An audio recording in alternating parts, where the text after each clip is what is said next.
Hi friends, రెగ్యులర్గా మనం use చేసే సోషల్ మీడియా ప్లాట్ఫామ్ అయిన ఫేస్బుక్ అకౌంట్కి ఈరోజు పాస్వర్డ్ ఎలా చేంజ్ చేసుకోవాలనేది క్లియర్గా ఎక్స్ప్లెయిన్ చేస్తాను. స్టెప్ బై స్టెప్ ఫాలో అవ్వండి.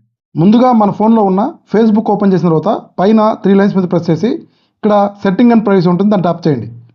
ఇక్కడ సెట్టింగ్స్లోకి వెళ్ళిన తర్వాత అకౌంట్ సెంటర్ ఉంటుంది, దాన్ని ట్యాప్ చేయండి. కింద పాస్వర్డ్ అండ్ సెక్యూరిటీ ఉంటుంది, దాన్ని ట్యాప్ చేయండి.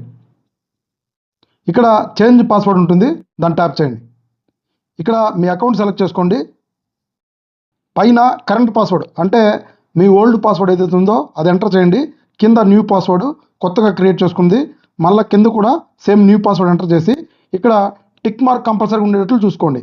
ఒకవేళ ఎవరైనా మీ ఫేస్బుక్ అకౌంట్ వాళ్ళ ఫోన్లో యాక్టివ్లో ఉంటే ఇప్పుడు మీరు చేంజ్ చేసే పాస్వర్డ్ వల్ల వాళ్ళ ఫోన్లో ఫేస్బుక్ అకౌంట్ అనేది డీయాక్టివేట్ అయిపోతుంది. సో చేంజ్ పాస్వర్డ్ మీద ట్యాప్ చేస్తే ఇక్కడ మీ ఫేస్బుక్ అకౌంట్కి ఇచ్చిన ఈమెయిల్ ఐడికి ఒక వెరిఫికేషన్ కోడ్ అయితే పంపడం జరుగుతుంది. సో ఈ వెరిఫికేషన్ కోడ్ ఎంటర్ చేసి నెక్స్ట్ బటన్ మీద ట్యాప్ చేస్తే పాస్వర్డ్ అనేది సక్సెస్ఫుల్గా అప్డేట్ అయిపోయింది. సో ఫ్రెండ్స్, చూశారు కదా, ఇన్ఫర్మేషన్ని సేవ్ చేసుకోండి, షేర్ చేయండి. ఫ్యూచర్లో మీకు ఎప్పుడైనా ఉపయోగపడచ్చు. ఇలాంటి మరిన్ని వీడియోస్ కోసం మన ఛానల్ని తప్పకుండా సబ్స్క్రైబ్ చేయండి. Thank you.